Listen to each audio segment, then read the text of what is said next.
Yeah, welcome everyone.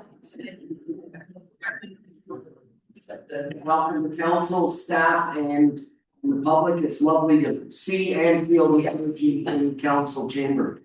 I'd like to call this council meeting to order. Councillor Briscoe and Henderson provide the regrets. Let's begin with the land acknowledgement. We acknowledge that the city of Stratford is positioned in traditional territory of the Haudenosaunee, the Anishinaabe, and the neutral and Waterman's peoples. As we gather, we are reminded that the city of Stratford is situated on treaty land that is steeped in rich Indigenous history and home to many First Nations, Métis, and Inuit peoples today. We acknowledge that Stratford is situated on land that was shared between the Haudenosaunee, the Anishinaabe, and the neutral and Waterman's peoples. We are grateful to have the opportunity to live, work, and play on this land. We could just have maybe a moment of silent reflection, and maybe in our thoughts just think about the great work Stephen Lewis did for our nation.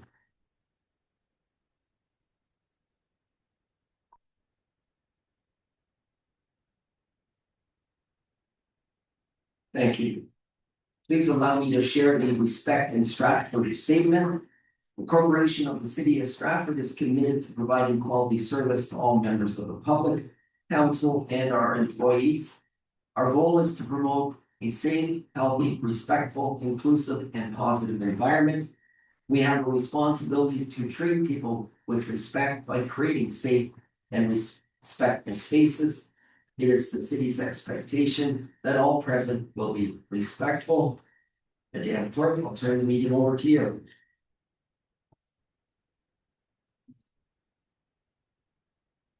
For your worship, item 2 is declaration of pecuniary interest. Are there any declarations, and if so, please state the general nature thereof. Seeing none. Item 3 is the Grand Trunk Workshop. The purpose of the workshop is outlined on the agenda. As a reminder, no final decisions will be made today at this orientation session. And with that, I'll turn it over to our Chief Administrative Officer to walk us through the workshop.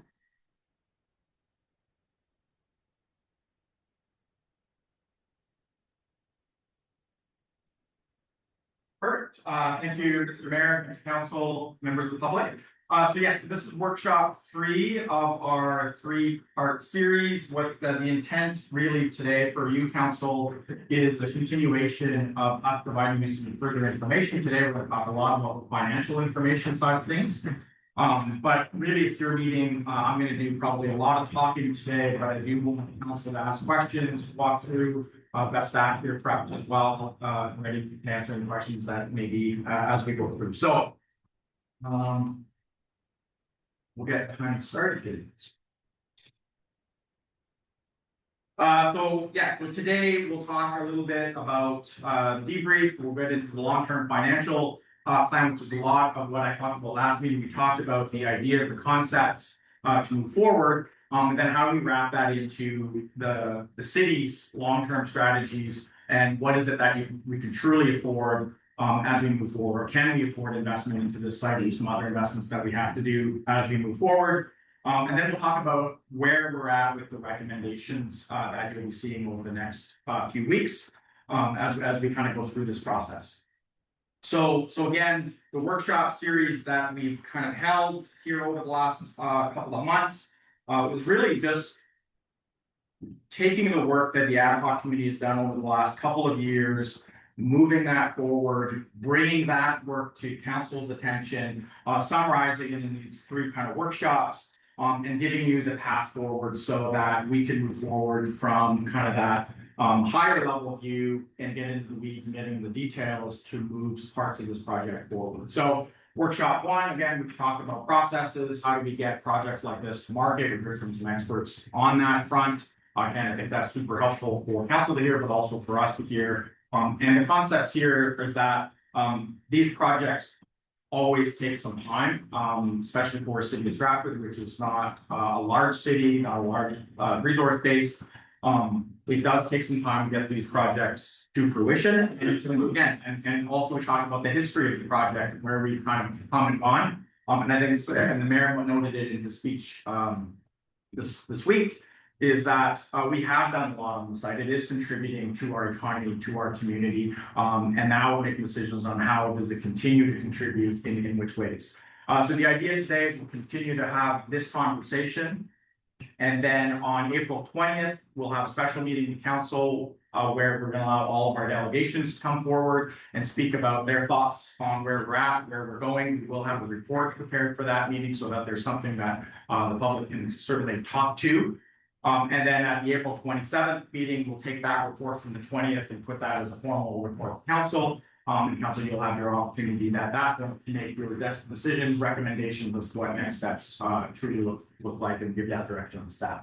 So that's kind of where we're at in the process, and hopefully, as things continue to go, I think that makes a lot of sense. So the big piece of today's meeting, we're going to talk a lot about this piece. So the long-term financial plan and for the city, where we're at, taking all of this together. And I think it's important that, and you heard me say this at the last workshop, is when we take a look at the site, it's hard to look at the site and a site like this by itself, but how does it look like in the grand scheme of where the city is going, what we're doing from a strategic standpoint, we're heading, but also what that financial obligation looks like. And if we do a big project, a new project like this, what does that impact on our other projects and our other commitments that we have from a finance point of view? And then the other piece we talked about is we've had lots of plans as we move forward and strategies, but we also need to think about committing dollars to this project so that then you can really start to move forward, understand where you can go with the project. So as we talk about the big picture strategy, it's important to take again our strategic plan, our asset management plan, which council just approved earlier in March. Take our debt and our debt strategies, our reserves and reserve funds. So these are all the things that lead into our capital planning, and then our master plans, where we're going with our roads, where we're going with our active network, where we're going with our recreation. Again, some of these plans are still in the works, but again, we've been able to make assumptions based on historical information, but also on some projections moving forward to put all of this together, as well as with some information from what we discussed through the workshops. So again, it's trying to tie all of this together to understand what the big picture looks like. So in the 20, then what we've done is we've taken our 10-year capital plan. We've taken the information we learned from the asset management plan. We've taken information out of our master plans, made some further assumptions, and pushed that 10-year plan into a 20-year plan to give us a better outlook, better look view of what things look like on the capital spectrum. This is capital plan only, and also only on the property tax side, the levy side of things, not necessarily on the rate funded assets like water and wastewater. There's a lot of work that goes into this, and I'll admit we did this up very quickly over the last couple of months. There's still some work to do as we move forward in regards to long-range planning, the data that goes into it. But it's very much like the asset management plan, meant to be a living, breathing document that we can start to take moving forward, update, tweak as we go along, and the data and information just gets better and better each year. But we're pretty confident in the information that we have in here. But it's important to talk about what's included and then what's not included. So what's included in here is, again, the 10-year capital improvement plan on the tax rate side of things, again, not the rate funded side. We've got our asset management updates that we just talked about in March. Again, you've received a 300-page document from that perspective. Again, taking that information, tying it in into that piece, taking what we heard about as part of that plan is a couple of things. One is the city has a $200 million funding gap, or what I should say is backlog. So those are the assets that have reached their end of useful life that need to be replaced but have not been replaced yet, as well as a $10 million a year funding gap. So again, when you take the whole plan out over 100 years, here's the amount of assets we need to replace. Here's how much money divided over that 100 years we need to be funding each year, and there's about a $10 million deficit there. Those, some of the information you heard from that perspective. We are not abnormal. Most municipalities are in a very similar position that we are. These asset management plans were mandated by the province a few years back. The reason being is years ago, a lot of our infrastructure was funded by the province. And terms of council would look at things only on a 1 year, 2 year, 4 year cycle. And capital would get neglected, especially when it was originally funded by the province or the feds and provincial grants. Now, a lot of our capital needs to be funded by our own sources. Yes, there's grants out there, but a majority of our funding comes from internal sources, meaning property taxes, and we need to plan for that. But that deficit happened over several years, and the intent of our plan was to, how do we get out of that deficit prudently, sustainably over a long-term period. And what was put in the plan was suggested was a 30-year type concept. So we included a lot of that information into this 20-year plan to meet those goals. What it includes is our growth-related assets. So what's in our current development charges and what we need for growth over the next 10 years. We have that study. We're doing that study again this year. But we have some information in there over the next 10 years. What we also include, based on the legislation, is our stable funding from provincial and federal governments. So that is the CCBF, which is the old federal gas tax. We get an annual allocation. We know what we're getting. We're going to continue to get that over time. So we'll include that. We've included that in the plan. And same with the OCIF, which is a provincial capital funding grant, which again, we know what we're getting, fairly consistent. We get it every year, and hopefully that continues for the long time, or the long sustainable future. So we included those. What we haven't included, well, I guess I'll get to that in a minute. What else we've included is, again, combining both our capital reserves, but also our long-term debt payments. Again, what happens is your capital reserves are for future investments. Your debt is what you spent on previous investment. That debt will come down over time. So then you take that money, you put that back into your capital investment. Or in some cases, and as you see, we're using debt and reserves to basically fund our capital to make sure that we've got a sustainable plan moving forward. What's not included is, again, those rate funded assets. We're still working on data for the asset management plan. We're expecting to receive over the next couple of months building condition assessments for all of our housing units, a lot of our community buildings. That data will get updated. So we haven't included that information, but we've made some assumptions on what we think is going to be included in those building condition assessments to make sure we've tapped into that for this plan and be as conservative as possible where we could be. We have included growth-related assets after 2046. You just don't have that data. That data that will come in again this year once we've done our new DC background study, development chart background study. And then again, what we have included is those one-time grants.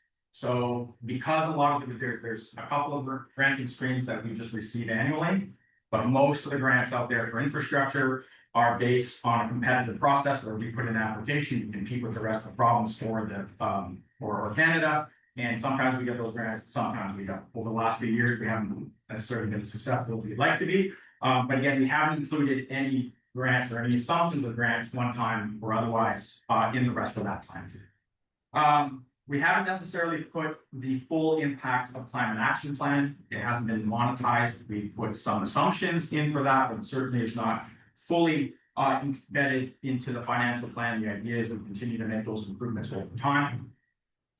And last two is inflation and operating costs. So again, those are going to be separate part of our studies.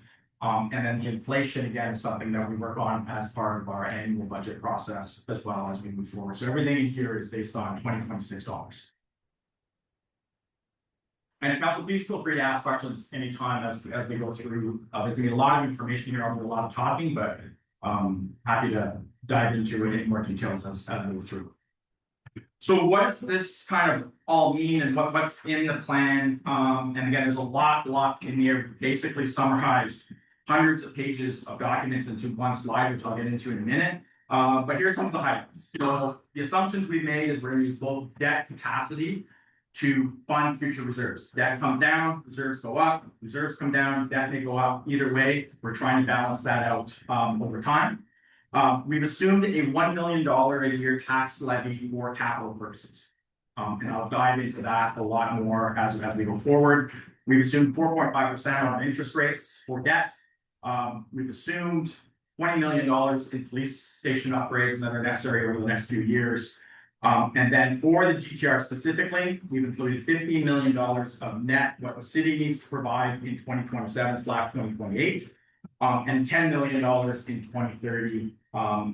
So in total, $25 million allocated in this plan for GTR related expenditures. And then we've included some other items that we see have in our strategic plan. Otherwise, we make some assumptions to make sure that we've added any of the other strategic initiatives that necessarily aren't in a plan or aren't in the long-term strategy, but we know about when we've stuck those in there with assumptions from staff. So some of the highlights is over the next 20 years, we intend to spend around $878 million. So almost $1 billion in assets, which again ties very much into what you heard at the asset management plan, where we have almost $2 billion worth of assets. And a lot of those are coming due. And here's where our spend is. Again, if you look at roads, we're looking at spending $171 million for roads, which again happens to be our priority. It's the ones that we're about the most. And what you heard also that we have a lot of roads in that poor repair condition that we're working towards. I talked about that $200 million asset management backlog that we talked about in the plan. Again, there's going to be changes to that backlog as new information becomes available. But in our plan, we talked about adding $670,000 a year into our asset investments to, over the next 30 years, work on that backlog. And this plan assumes that assumption. And over the next 20 years, we'll be putting $140 million towards that backlog. So again, taking that strategy and really putting it into our plan. There's about $61 million in other community facility upgrades, assets, et cetera. That doesn't include our social housing portfolio, and about $6 million in sidewalk improvements, et cetera. So again, one highlight a few of those ones that I know council will be talking about the last number of months. So this is really, when I say we dug into hundreds of pages of information, all kind of narrated into this one chart. So what I want to talk about first is I'll take a drink here first, is the green line. So the green line is that current investment. That investment we have now, that impacts our annual tax levy budget every year. So in 2026, we have contributed $23.5 million to our capital. That's what was in the budget. That is our net amount of reserve transfers and debt payments that go towards our capital moving forward. And when I talk about the $1 million increase a year, that's where it increases vertically or horizontally at the same rate of $1 million over the next 20 years. It's consistent, it's sustainable. It's very much in line with what you're hearing a lot of other municipalities doing, putting a 1% capital levy out there. This very much is very close to that 1% capital levy, creates a sustainable way forward. So this is what the budget will entail. This is what the tax increase piece will entail. But within that, everything else jumps around all over the place, which is what happens with capital. So the next line that I want to talk about is the black line here on this list, which is our estimated capital expenditures each and every year. So again, you can see our investment from a tax-based point of view is $23.5 million, but the actual capital expenditure in 2026 is closer to the $28 million mark.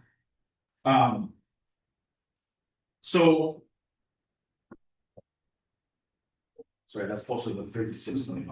$36 million.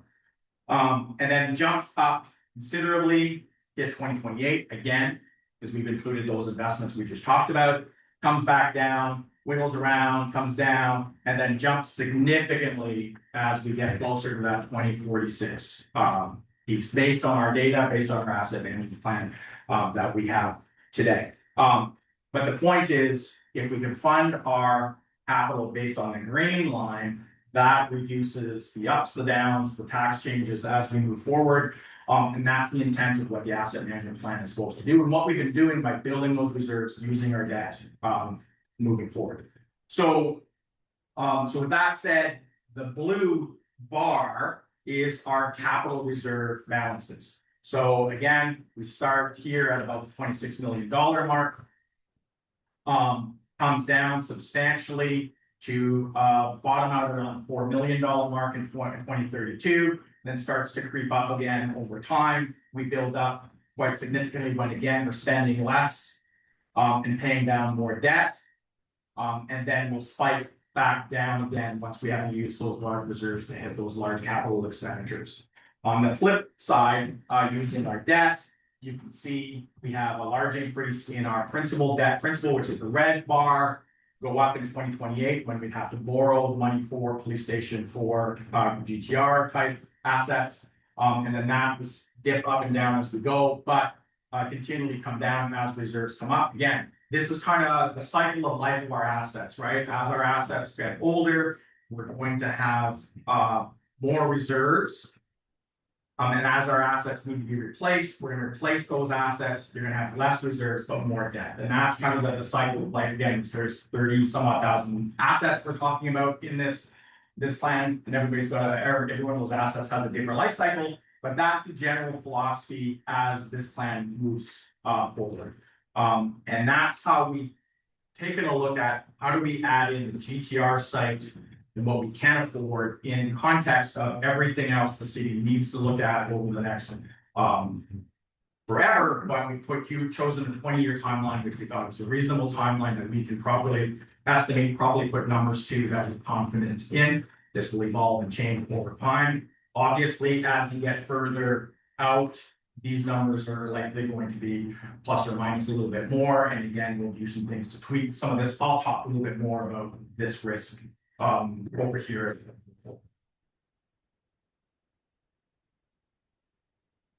Any questions on that? There's a lot there. Councilor Burbank, go ahead. Thank you for the chair. So have you contemplated, so this graph does not include any of the GTR investment. So have you contemplated doing a model in which we dump in the recommended figures and see what that does to the graph?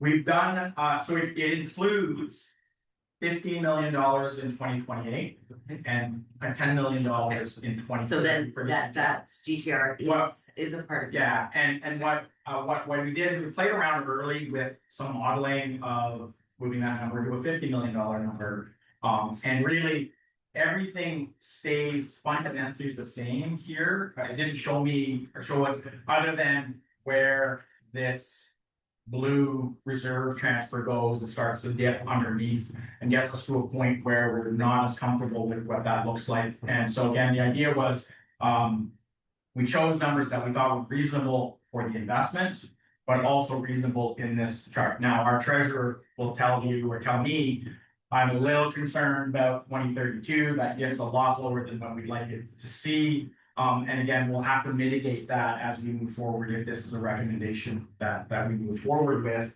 as to how we actually deal with that and move that forward. So we've included those investments that we talked about there.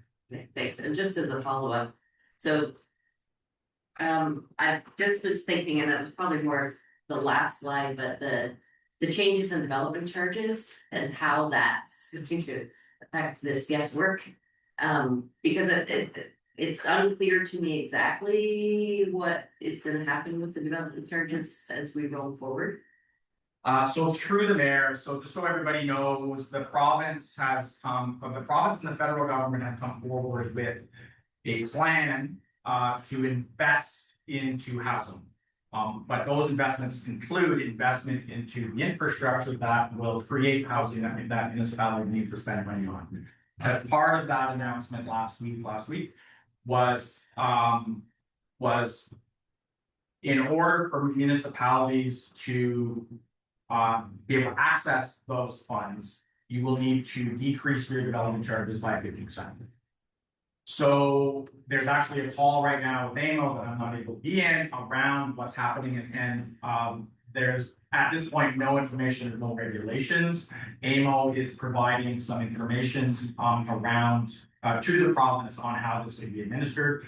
We don't know what that looks like yet at this point in time. For the city of Stratford, we collect, give or take, $3.5 million a year in development charges. So let's assume we cut those in half. it's $1.5 million to $2 million in costs that the city would either, and this is where we don't know, either the city property taxes would have to fund those lost development charges. Or, and this is the problem when the province makes these adjustments, the way you calculate development charges is, we're doing a study right now for the next 10 years. If you don't collect that money, then it goes into the next study and then will be collected for development 10 years down the road. And which may not make any sense, but we don't know what that legislation looks like and if we'll be able to collect those funds in the future or not, which is when we'll get into the specifics of the actual capital staff. You will see I have two very different numbers around development charges in there as we move forward. So good question. We don't know. At this point in time, this assumes that we will use development charges as we have historically used development charges. Doesn't make that assumption. Just a question on that, and with regards to the province, they just found out about it. The Carney, Prime Minister Carney kind of called on a Friday and said, this is what we're gonna do Monday, and so it's early days. But the assumption is that whatever we forfeit with regards to the DC charges, we will get back through federal trickle down to province grant dollars. I'm reading that. Yeah, through the mayor, and that's where we're getting the details at some point. And what we don't know, certainly based on what we've seen thus far, is there's going to be uncertainty. You may have to make a decision to reduce your development charges today, or hopefully the future of getting that money back plus some in the future from provincial or federal funding. The other piece that's unclear is they talked about also providing funding to those municipalities that don't have development charges, which our piece will be, well, we have development charges, but ours are on a residential property, $18,000, $18,000, whereby in the GTA where this was announced, they're anywhere from $150,000 to $200,000 on one single detached dwelling. So again, we're talking about two very different type of concepts. How much it impacts us, maybe it's not a 50% decrease in development charge, maybe it's 20% is more likely. We've actually been doing based on the new Bill 23 stuff in that basin. So lots to learn on that point, and that's a good point where again, there's a lot. This is based on the information we know today. As we know, we live in a world where things change quite drastically, which is a little different than we were 10 years ago, which is why it's important to revisit this, revisit our asset management, continue to update as we go forward, as new information becomes available. Good question.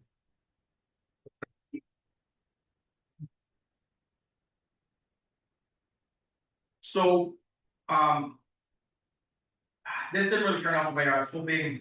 This is to talk a little bit about that 1% tax levy increase each year on the capital side of things. So what this really shows is the green is our capital reserve transfer, and the blue is our debt payments each year. And again, that total amounts to, again, that $23.5 million we currently have in our budget. And that's going to go up by that $1 million a year. And the point of this chart is to show that sometimes we have more reserves transfers and more debt payments or less debt payments. That's going to be the sum of those two numbers.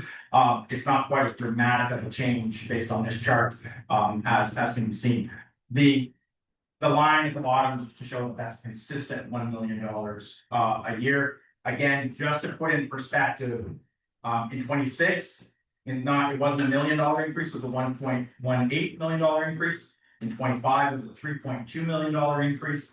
And in 2024, when you really upped your reserve transfers, was $5 million. The point of this exercise is to take the information, the good work.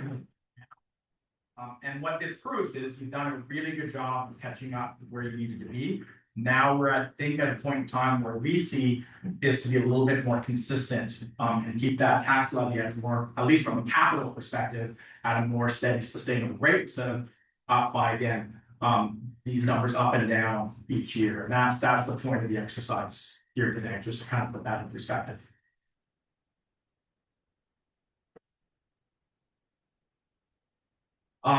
talking a little bit more about that, I kind of spoke to this already, again, it's again, that cumulative reserve transfer, and again, it's important to talk about asset management is not meant to just increase taxes to pay for our capital, it's part of it, we need to invest more in our capital, but the other piece is there's technology and modernization changes that will come about that help reduce our capital inputs. It's extending those lives, doing those life cycle work that we need to do to extend those lives, or at least make those assets last longer than what maybe we projected in the past.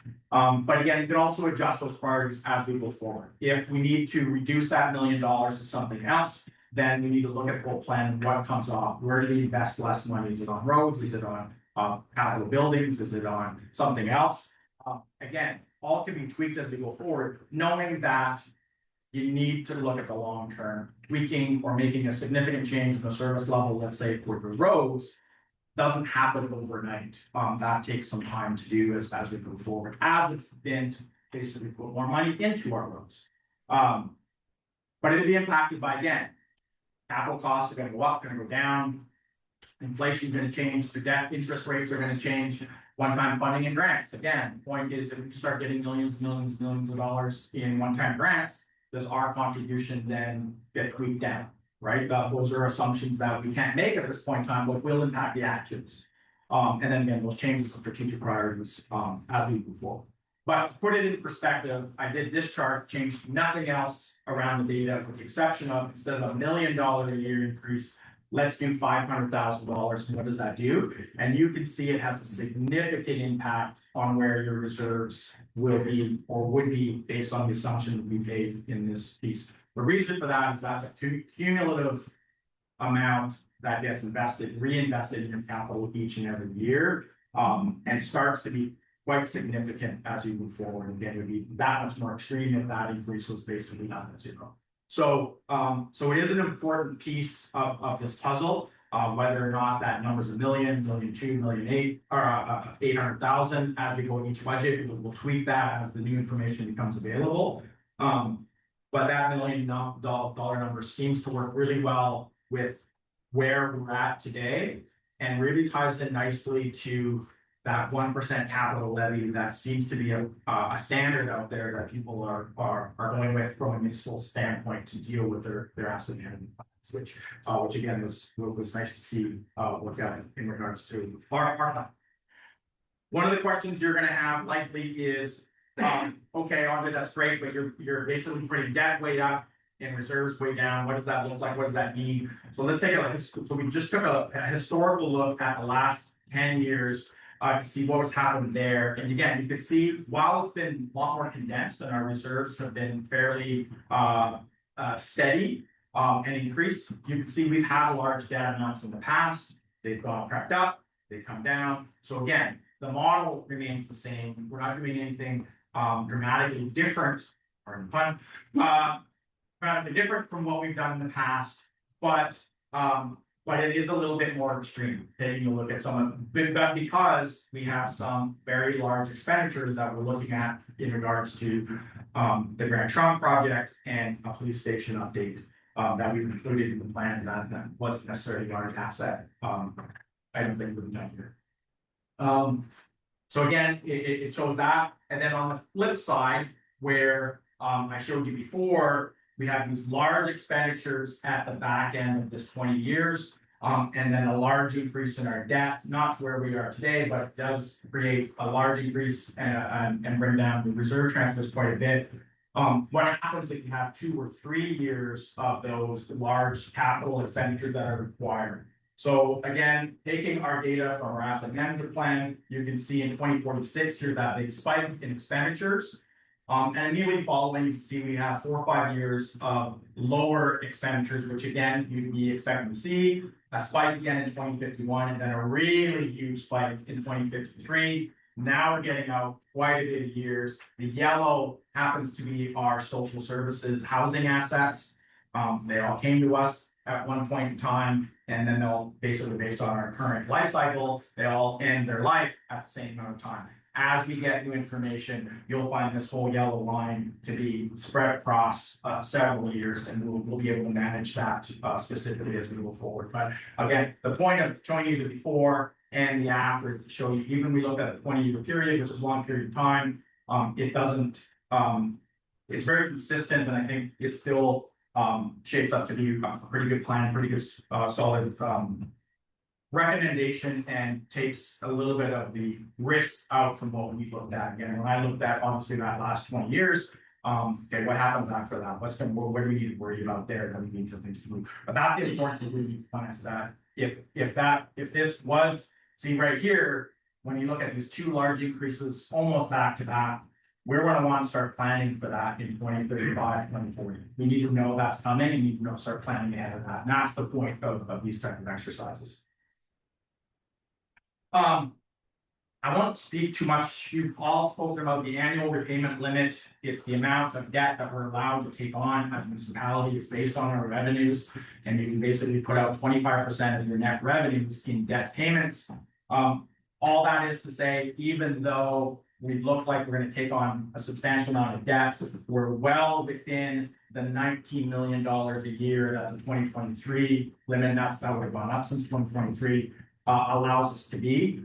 One of the things that was in the asset management plan with the recommendation is to look at debt policies. And I think when finance comes forward, and Carmen will likely tell you, we'll never want to be at that $20 million level. That's not sustainable moving forward, but certainly where we're at right now, and where we project to be at any given time in the 20-year period is well within that repayment limit.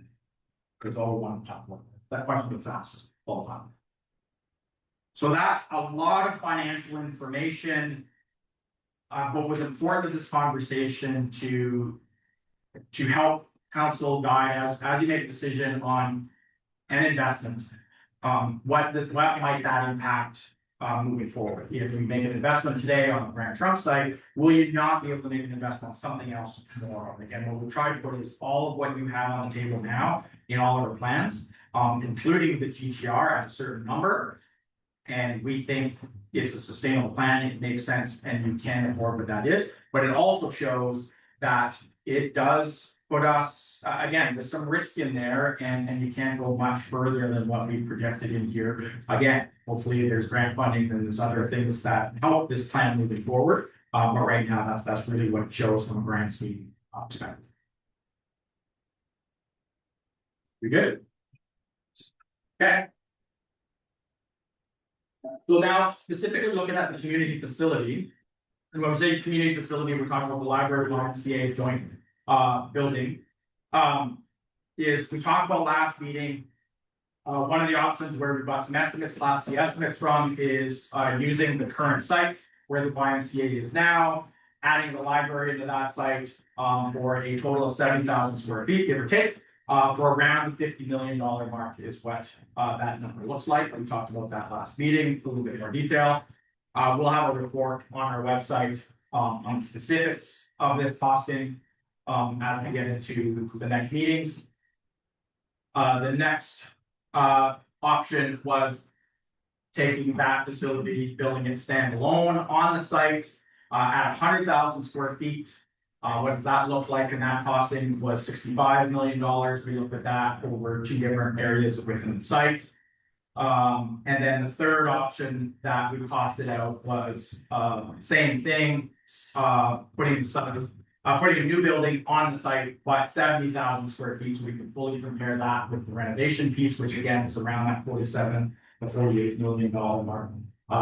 Those are Class C estimates. They also don't include all costs. They don't include some of the costs for environmental. It includes some of the mitigation costs around environmental, but not all of them. It doesn't include any building footprint or the building from a LEED standpoint, from a green sustainability standpoint.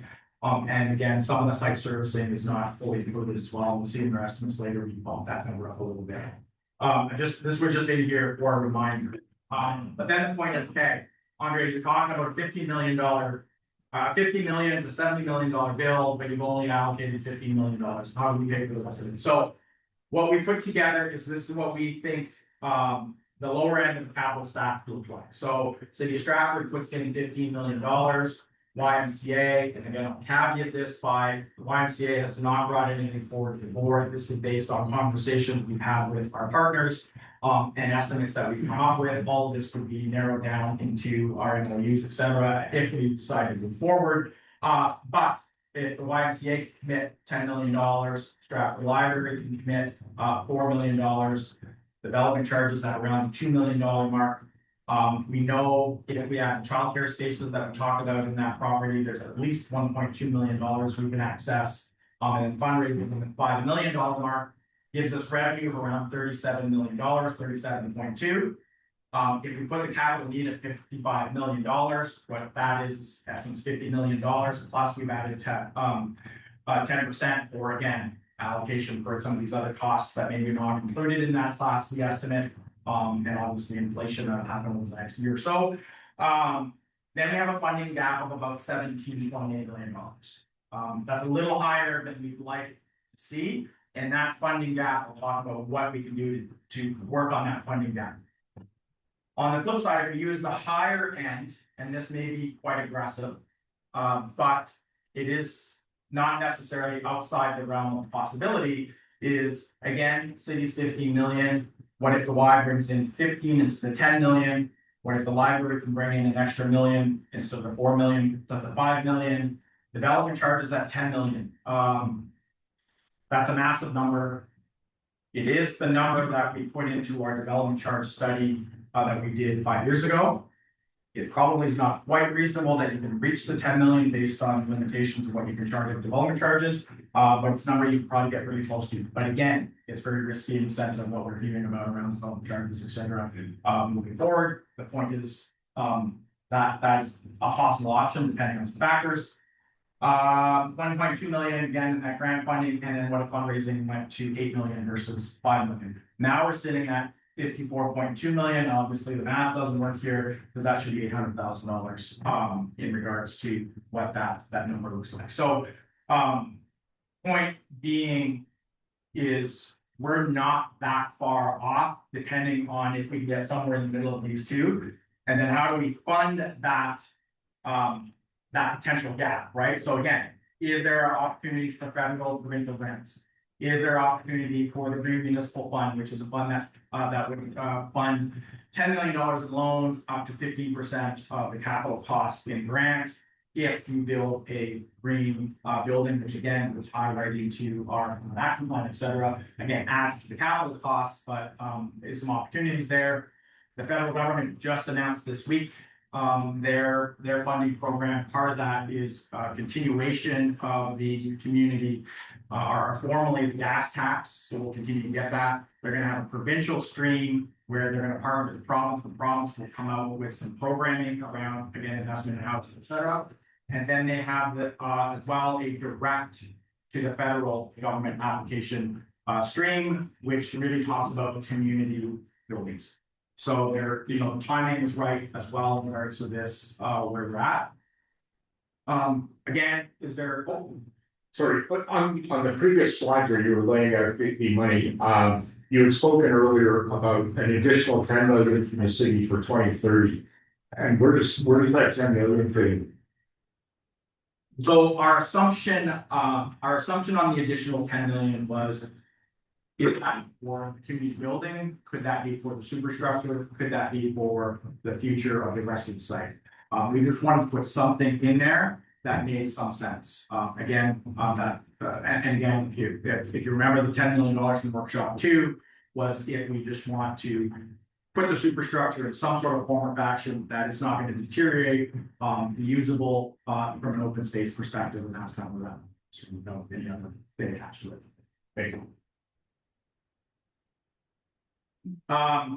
So again, is there opportunities for additional partners? We talked about, again, if we move forward, the first step again, well, who are those additional partners that can come to the table and add to this facility? Is there again revenue from future land sales, et cetera, as we move through the site and move on with the next pieces? And then obviously we have Class C estimates at certain size restrictions now. If we move forward, the next piece is to really dive into what does the design look like, what does the square footage look like, what's the usage look like, and right size the facility with the amount of available dollars we certainly have. I mean, whether that's 50 million, 45 million, or 55 million, we would work within that. And again, phasing or possible phasing of the project one way or the other. So again, all of this to be determined, but at a very high level, at a level that we're at today, for you to be able to make some commitments or decisions moving forward. I don't think we're that far fetched. You can argue $20 million is certainly a long way away. But once we play around with some of the numbers, if there's some opportunities that come to our fruition, we certainly get a lot closer to that $50 million, $55 million stack that we need for the community facility side. So based on, that's the capital side, and I've said at the last meeting, it's always a little easier to find capital dollars than it is operating dollars, and I remain, that's an important factor as we move forward. I know council asked a lot of questions on the operating side. Hard to fully dive into without a full design, full exact what the building looks like and what the programming looks like. But there's a lot of key, I won't get into this slide, but again, it's who those partners are and what those contribution agreements look like, who pays for what. Again, who those potential other supporting partners might be or might look like as we move forward. And then again, those cost drivers when it comes to the actual building, is it a green building? And then we have initial capital outlay, and then we have less over time. What's the asset management plan implications look like, and what do we do with that over time, and again, the reduction of those life cycle costs. So we had discussions in terms of two partners, one being Y, one being the library. YMCA obviously would take care of their side of the fence, have taken a deep dive, and the comment there is they're very comfortable that they can deal with the operating side of whatever, based on the assumptions we've made, the sizing we've put together, they're comfortable with where we're looking at from an operating standpoint. So now we take a look at the library, which is really library energy is the city, a lot of their funding or all their funding comes from the city. So here's the current budget for the library. We haven't included staff in here. Talking to the library, they're quite confident with a building that is designed properly for the library. They think they can program and staff a new library, even though it's got a big footprint with the same amount of staff that they have today. So what we're looking at is the utilities, the maintenance side, both the library and facilities, our facility staff take care of that building, and then the programming side of things as well. So their total budget is $471,000 right now on that front. With the estimate of a new build, we've changed those numbers. There's an increase of about $46,000 to that number. At the same time, over the last number of years, council has approved in the library's budget a reserve transfer of $170,000 to go towards the eventuality of a increased library facility, improvements to the current facility, or a new facility or whatever have you on that front. So in our assumptions, when I backed up and I said the library can contribute $4 to $5 million, part of that is using the reserves they have today. Part of that is the sale or use of their current building. Part of that is some debt that they could take on with this $140,000 on this reserve that they currently have, which is about $1.5 million. So that leaves a balance right now, or a decrease in the budget of $30,000 that could be put back into the operating side, which leaves that net impact at around $15,000 marks based on the assumptions we've made and the information we have. Point of all this being is the library is quite confident that they can operate the new build based on the assumptions we've made at a fairly nominal increase to their operating budget of around $15,000. Because the library is primarily funded by the city, does their borrowing impact our borrowing limit? Yes. Okay. That's fair. Yeah.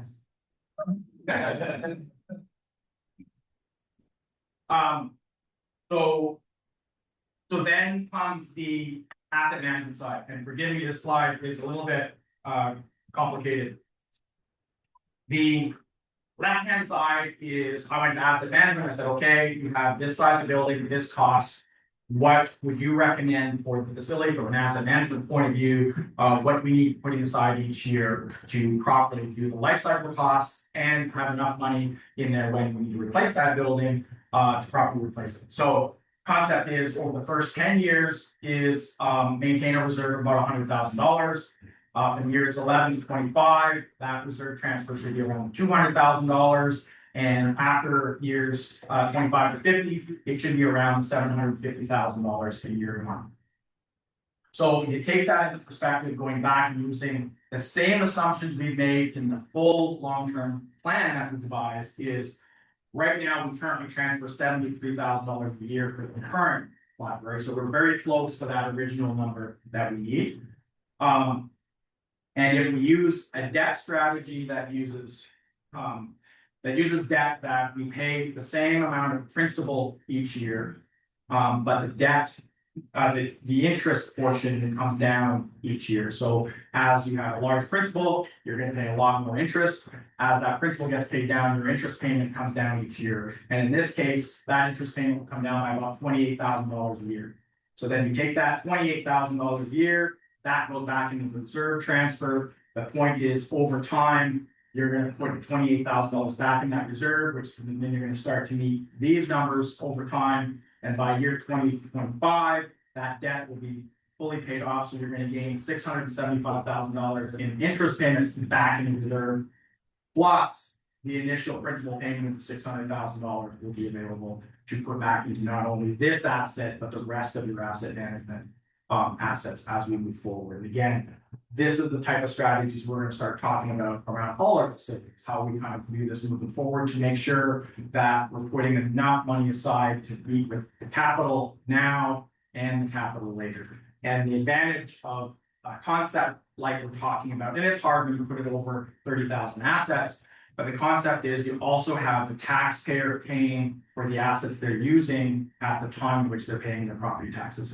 You're not having property taxpayers paying a bunch of money today for an asset that will be built in 30 years from now, and vice versa. You don't have like what we're actually doing today is we have to augment our tax levy to pay for assets that were built for the taxpayers of 25, 30 years ago, because we weren't just quite putting enough away back then for all kinds of reasons.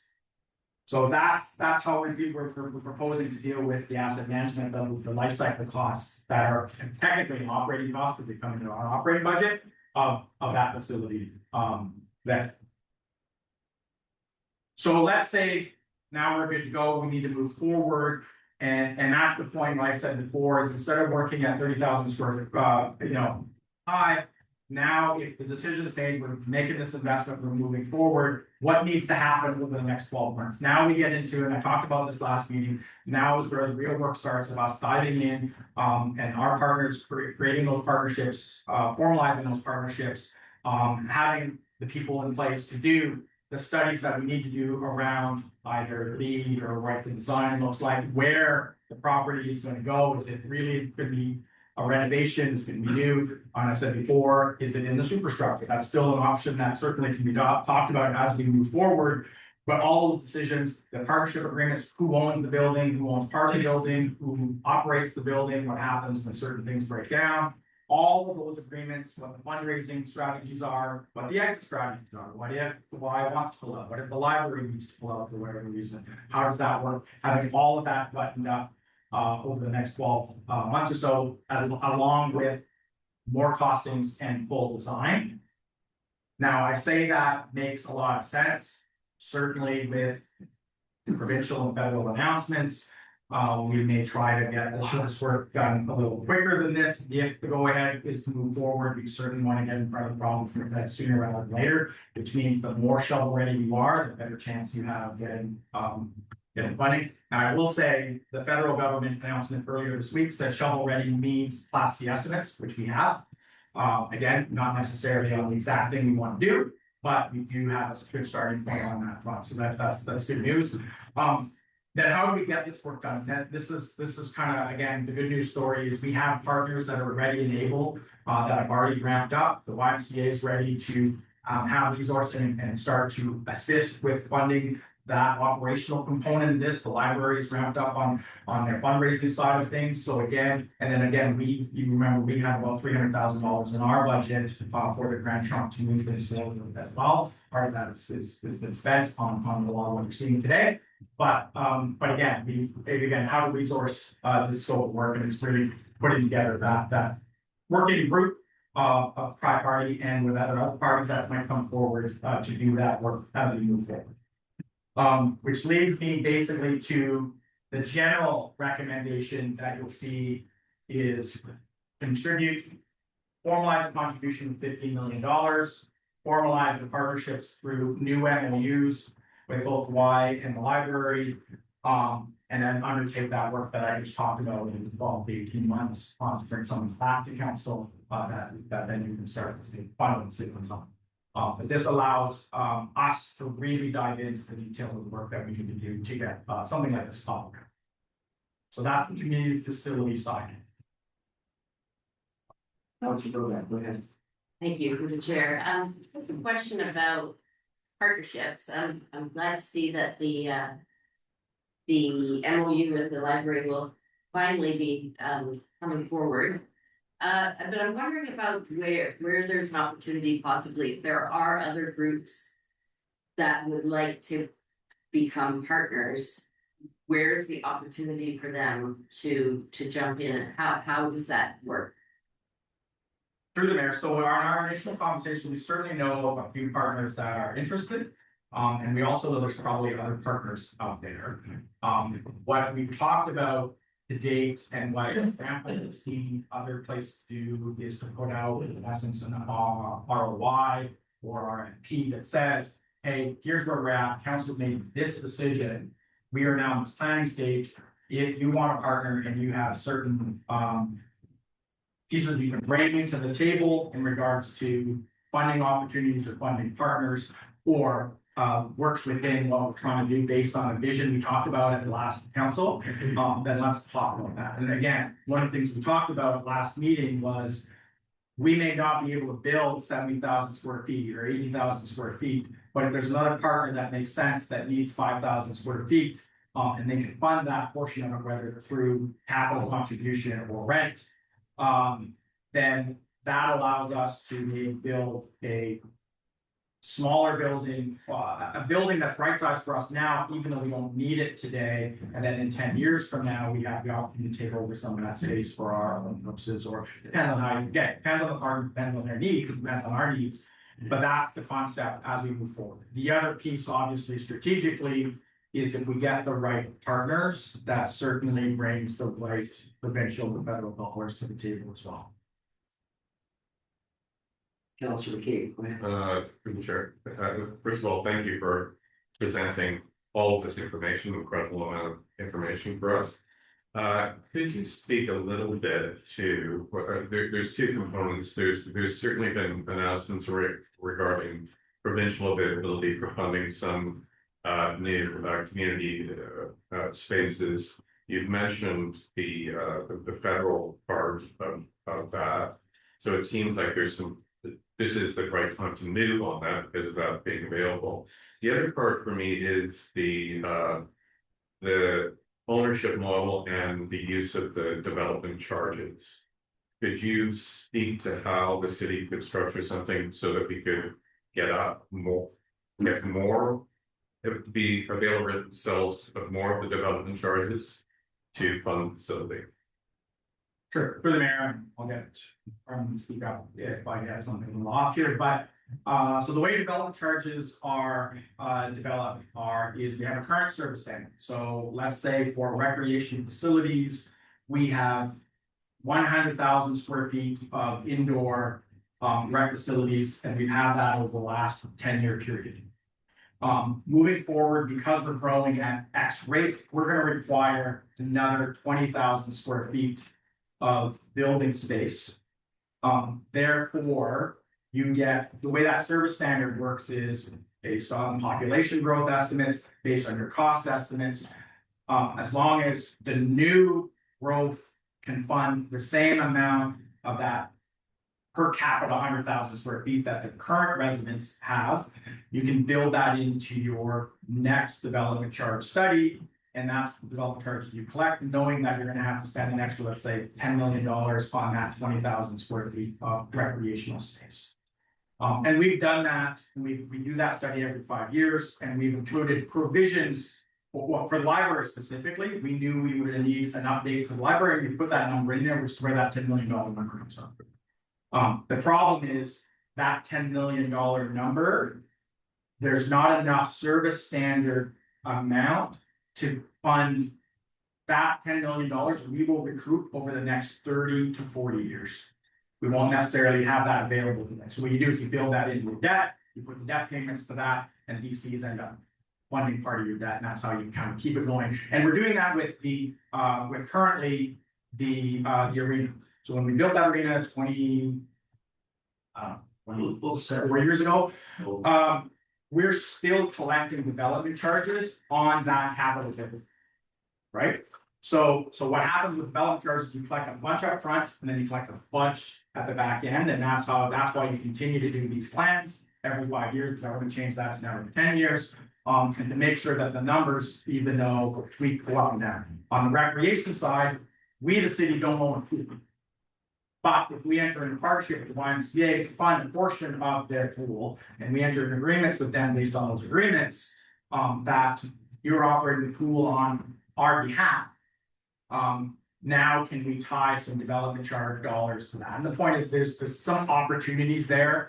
We've done some calculations. It may be around $1 million in potential funding that's already built in. Again, it's going to depend on how those operating agreements with. There might be an opportunity that brings more capital to the table, but if that puts challenges on how YMCA's agreement needs to be with us, you know, what they need or want. And I think we've all been pretty flexible around what this arrangement could look like. I think we will try to make best use of those opportunities in regards to provincial, federal funding or other sources of funding like development charges. Anything further from council? Raise this. There you go. Okay. Want to take a break or? Through your worship, Councilor B. Oh, I'm sorry, Councilor B, thank you. Thank you. I have quite a few questions, but I'll try to, I think, okay, the chart through there, the chart that was where the debt and our reserve funds were, the line going down and the red going up. It is my understanding that we have to have a certain percentage of our total capital assets in reserves, and to me, just looking at the chart, it looks like we're really dipping below that, and like, are we breaking the requirements by letting our reserves get that low with our debt ratio? To Mayor. The requirement to have a certain amount of our assets in reserves is really like more of a short-term thinking, short-term conversation. When we talk about the long-term planning piece, it irons itself out over time, and that's what we're trying to demonstrate, the sustainability piece. It's not restricted or prescribed that we maintain a specific amount. It's just that you may have heard me say something to that effect in budget meetings or whatnot, because we're trying to focus on the current budget. We're trying to make sure that we don't dip below a certain amount without knowing all of these things that are still coming. So I think this plan, this projection encompasses that. So yes, makes me a little twitchy to see that little blue bar, that little, but you know, it will work itself out over the time frame. And it will get adjusted every year as we get better information every year. Next question. Yeah. If I just add one piece, Mr. Mayor, for you, and to that point, and the challenge is this isn't mandated, there's some pieces to it, but likely 10 years ago, this is what this study would look like anyways, right? So we were, and then this is what every municipality would look like 10 years ago, is there was not enough funding being put aside for capital and future capital than the expenditures that are coming out, and that's what almost every asset in the plan in Ontario says. So now trying to take that information and interpret it in such a way that provides you with the information to make better decisions, us with better information to make better decisions as we move forward.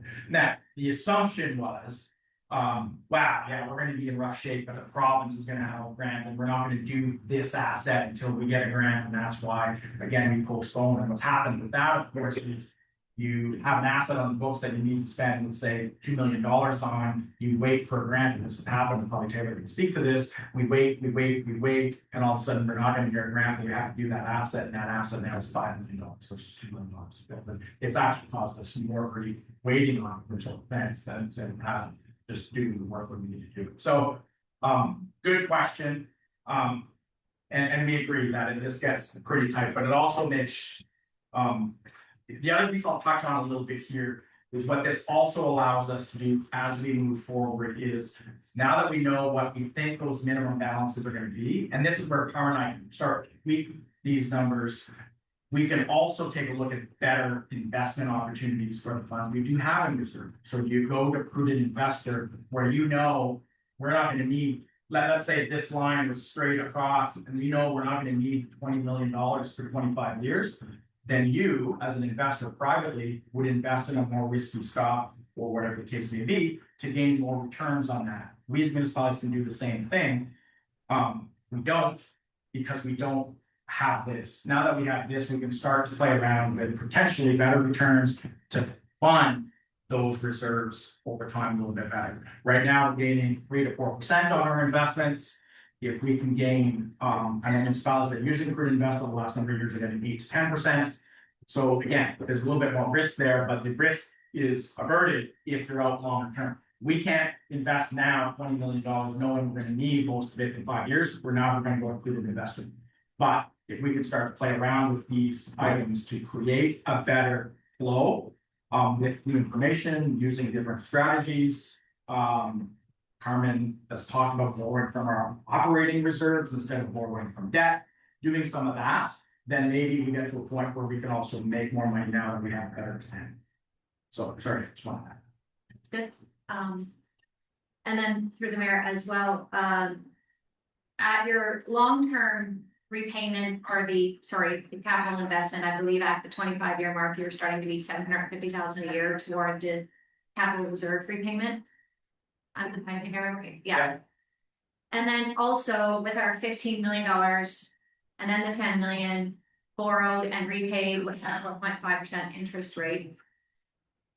Maybe even as well as the 20 million that we were allocating for the police. I would like to know just from affordability perspective, what that means for the ratepayer per year % increase just for the 2 facilities or 3 facilities that we're discussing. I just want to have an understanding as to how is this going to be boots on the ground affecting people's pocketbooks every year for these facilities.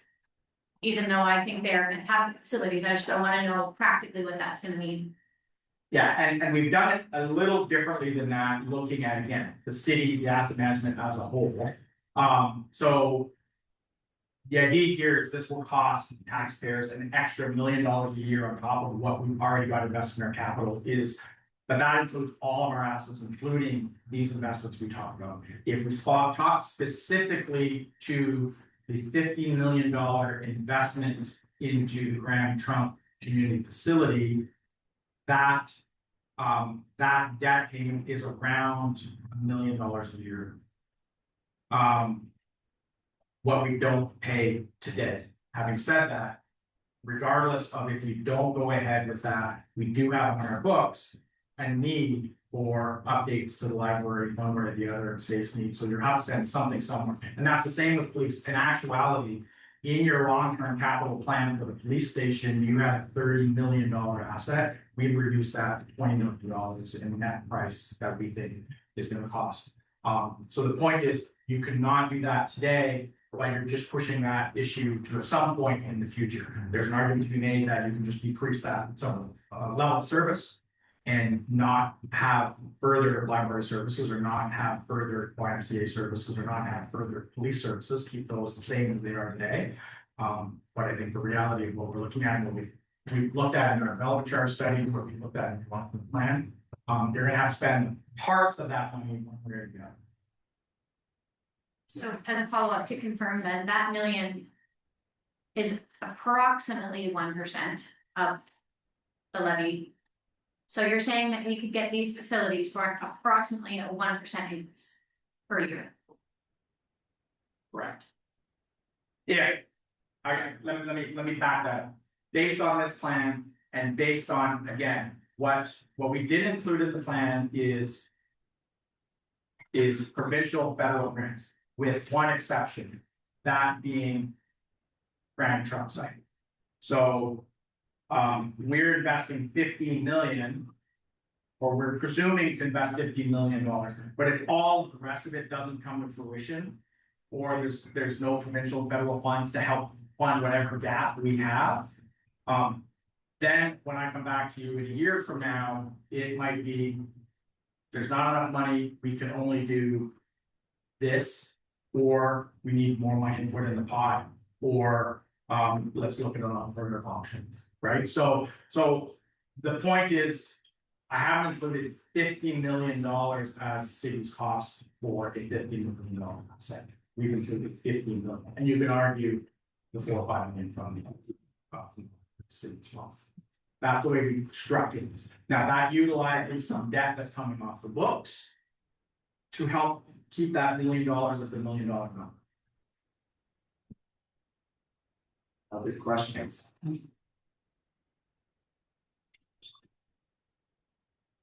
I'm happy to take break. Council wants to take a break, or we can continue. Whatever you're comfortable, you're doing the dialogue, so We'll keep going. thank you.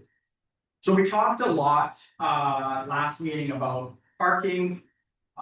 I won't go through this. It's a summary of what we talked about last day around the parking side of things. The point is, there are opportunities to monetize parking at Grand Trunk, but we need to be careful on how we monetize the parking at Grand Trunk because it may have an impact on our downtown. In summary of what I said last week is if you fully charge the same amount at the Grand Trunk site or our Cooper site parking lot that we charge downtown, then why would all of our people that work downtown park at that site? Then we would have no spots open for our tourists, our shoppers, our locals to come and shop downtown. All of those parking slots would be taken up. So we have to be careful. It's delicate kind of balance as we move forward. There are opportunities to monetize that in different ways. We're doing a parking study as we speak that's going to look at the full downtown, but we want to incorporate what can happen at that site as we move forward. So the intent would be parking study will be completed this year, take all that data, understand what mechanisms we can put in place at that site, what infrastructure concepts we can do at that site. The mayor has brought up on a couple of occasions at these meetings is that, what happened to that idea of if we need more parking at the site, tearing down a portion of the building and using that for parking. Again, all things that we want to consider as we move forward, as well as there's the current uses for the site, but also as we build onto the site, what do those uses look like? In the future, once that site is fully built out, and I don't know exactly what that will look like, there will be obviously a need for a lot more parking, not only the parking that we're utilizing there today, but the parking that the new community facility would require, the parking that housing may require if housing is on site and anything else that's on site, as well as any new developments in the downtown core that don't kind of have the parking requirements that they require as well. So again, it's trying to take a look at all of that moving forward.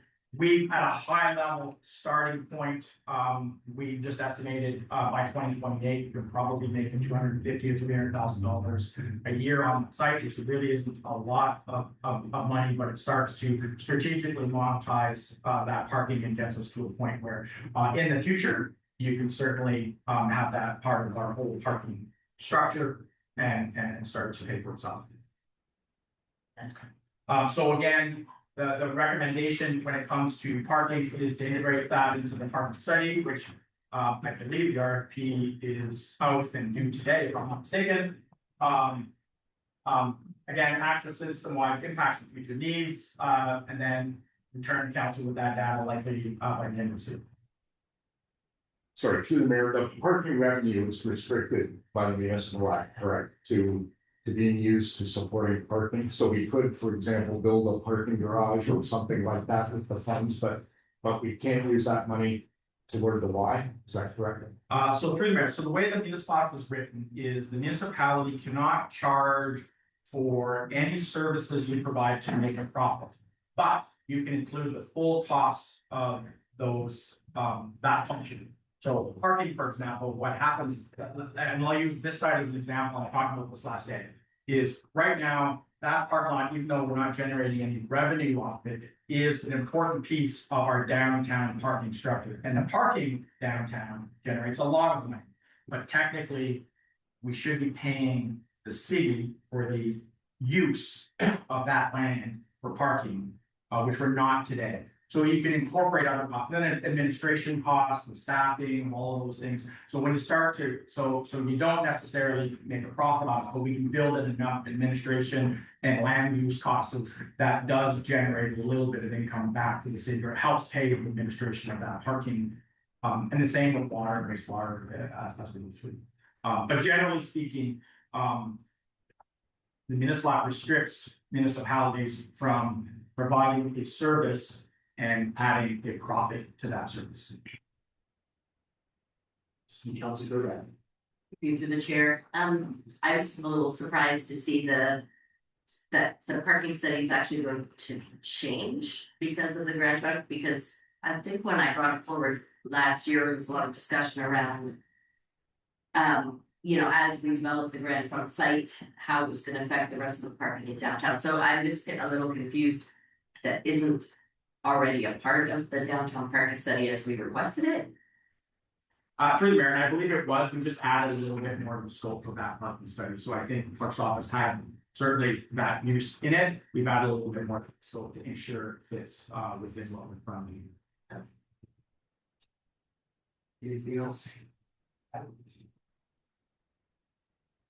Next, I think I was going to turn it over to Emily.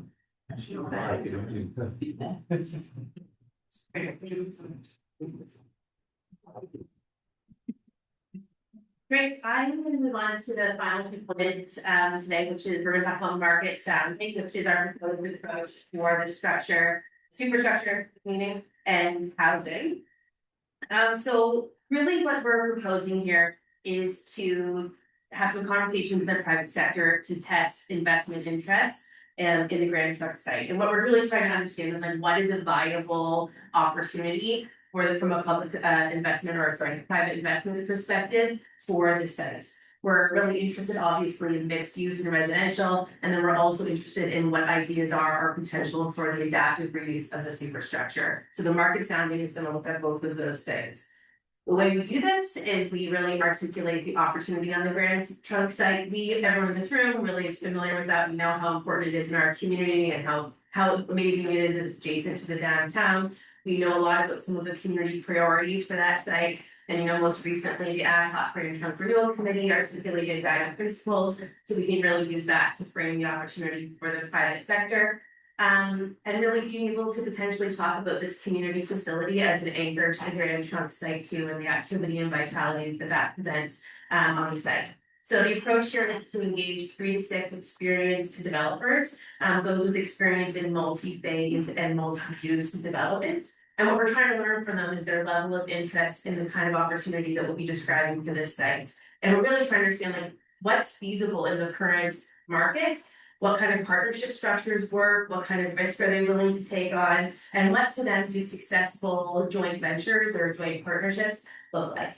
And really the reason that this is important is that, we talk a lot about getting to market and doing a competitive procurement process, and it really makes sure that we're taking something to market that the market can actually respond to. And the reason that this is important is when we go for a competitive procurement, we want to have folks propose things that are actually possible, that they can actually deliver. That means that we're not going to be wasting time with the failed procurement process, and we're going to have viable options to consider.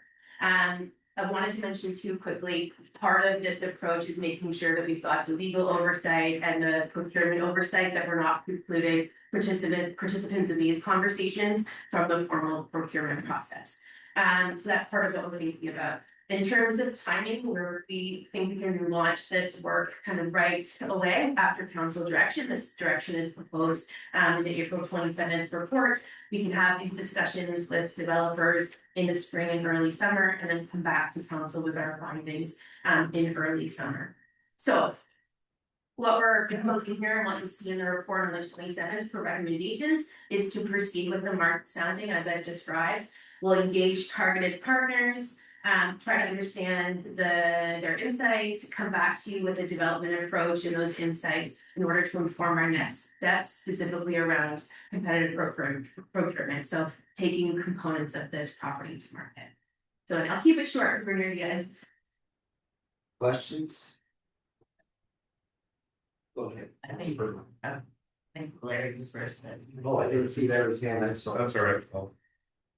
My question was around the approach as far as the site itself. Are we talking about a market sounding for the entire site, including the areas that we're looking at for the community facility? Or is it parceled out into different spots that would be perhaps earmarked for different uses? Great, thank you for the chair, thank you for the question. So great point of clarification. So the community facility is kind of a component, and we've been talking a lot about that today. That's kind of one thing. The market sounding is really looking at the balance of the site. So the remaining kind of areas, we're not parsing off like this particular part or this particular part. It's really kind of looking at the opportunity as a whole and the response to the overall site, but kind of exclusive of that community facility, which we're putting in a slightly different channel. That's good, go ahead. Through the chair, can you just give a little insight into how you're going to engage these 3 to 6 developers? Who is engaging them and how is that being approached? Yeah, so thank you through the chair, thank you for the question. So we prepare a little bit of a package that articulates this opportunity about the site. And we've been looking at a little bit of research on developers in the vicinity who have done the kinds of projects where it's driving mixed use, multi-phase.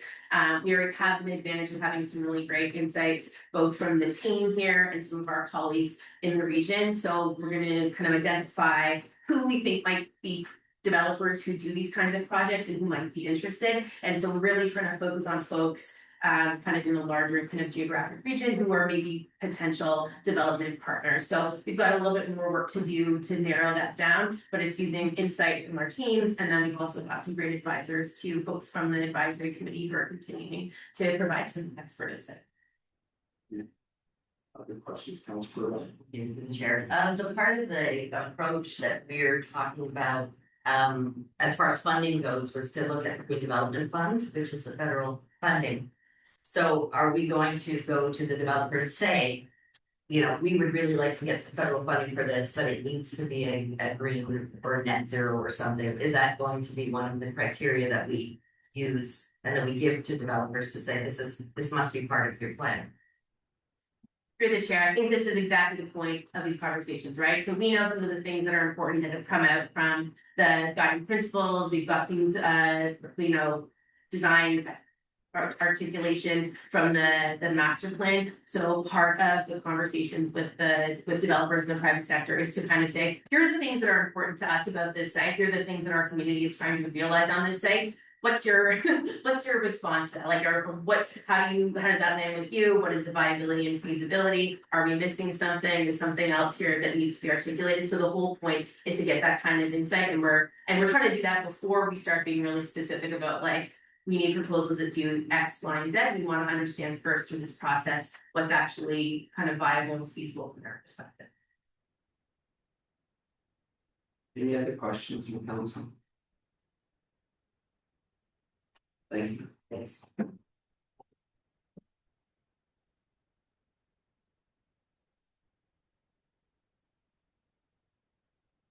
Okay, perfect, thanks, Emily. So we're closing up here. I just wanted to talk a little bit about property tax and growth.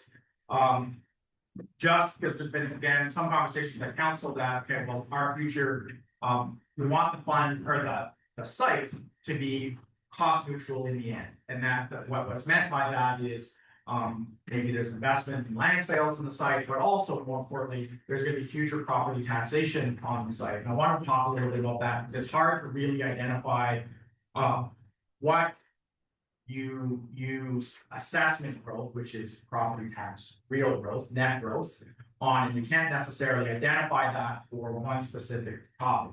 What happens is it comes into the whole pot, and then we fund, like I said, the full asset management plan, the full long-term plan, and all our operating costs based on that. And I probably didn't demonstrate it here as well. The other piece that's important to note is growth doesn't necessarily mean sustainable communities, right? So just because our municipality continues to grow, that in some cases that may or may not make us more sustainable. And if you look at the GTA, municipalities, they're much larger, they've grown quite fast. They are not more sustainable than what's here. And in fact, their property taxes are much higher than ours are, even though people will tell you they're not, based on a per property basis. So again, it's careful as we do that. Having said that, infill is typically a lot more sustainable than obviously urban sprawl.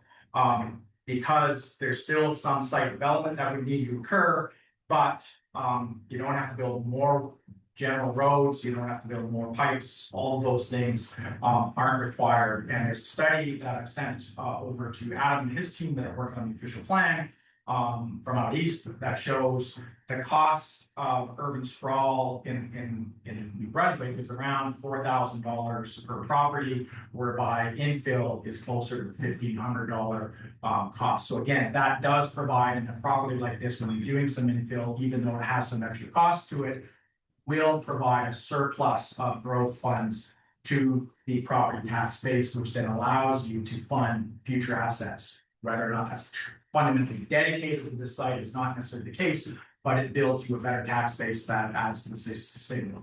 There is a point in time where even infill growth doesn't provide sustainable growth, because if you get to a point where we need to build a new sewage treatment plant upgrade that costs tens of millions of dollars, there's a point in time where, or you need to build an extra arena because now we need more people and that needs an arena. Those type of things start to hit a balance where growth now costs you more until you get to that next pillar of that. But those are the type of things we'll talk about when we bring forward the official plan and talk about growth and development charge study. So a lot of things happening all at the same time, but it's all good because it all leads to a really good conversation putting all of this together.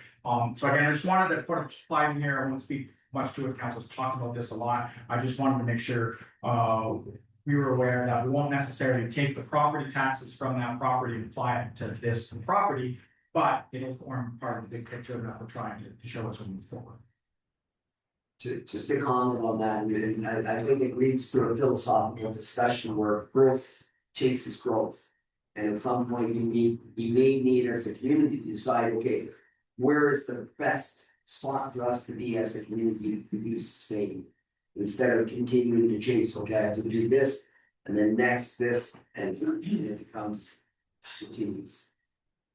Yeah, thank you, Mr. Mayor. Actually, it's interesting you say that. When I was with the municipality of the city years ago, and we did a little bit of a strategic planning session, one of the most important conversations we had, comments, was Councillor Henderson made a comment of, why don't we just want to stay at 30,000 people, right? And I think that was a good comment in the sense of a lot of municipalities are chasing that growth, but we do need to do that strategically. And those are some of the questions we're trying to toy around. Nobody's doing that really well that I've seen, but certainly we're starting to have those discussions again around that sustainability. And all of this information helps us as we move forward.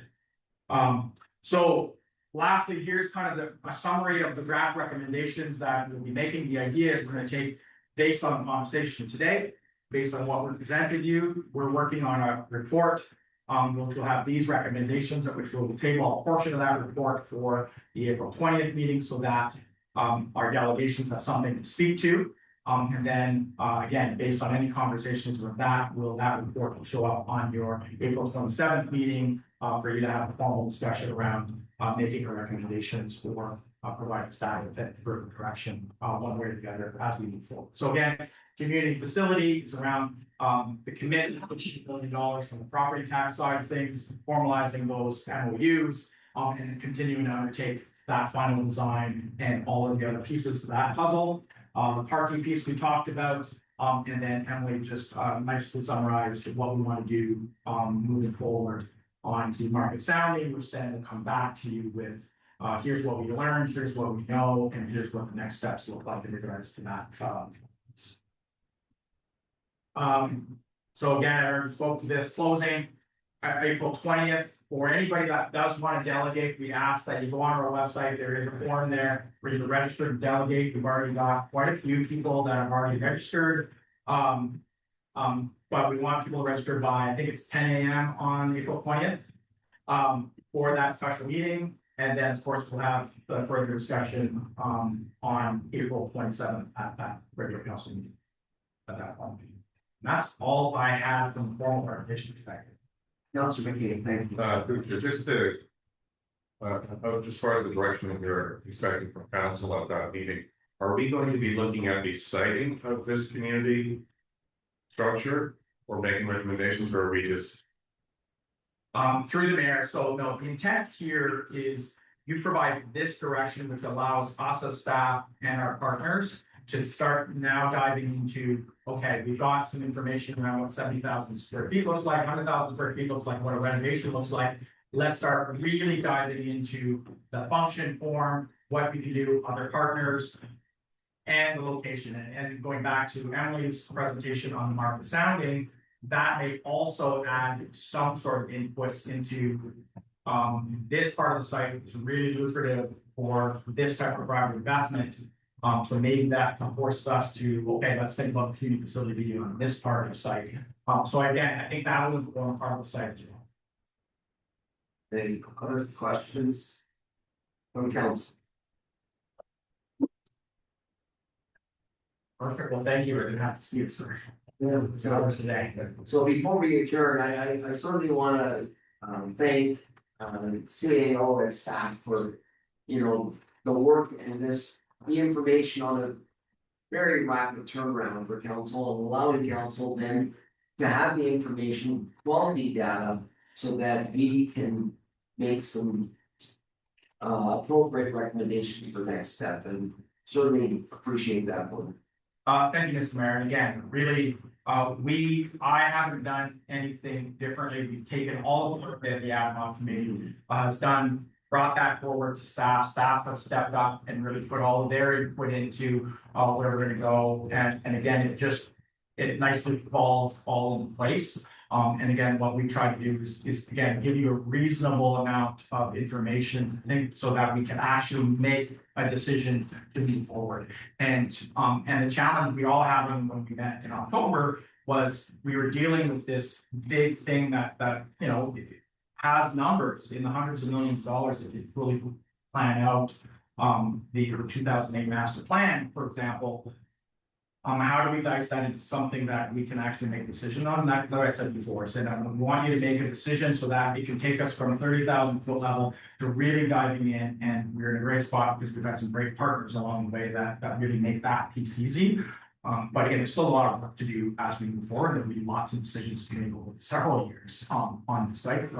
Really, we're just taking what's all been done and trying to scope that into a decision making tool for me. And I think that's what Dr. wants to say. And to that end, I hope that both the working groups and the ad hoc advisory committee can appreciate their work has flowed forward and is an intricate part of this work that's presented today in each staff. So thank you.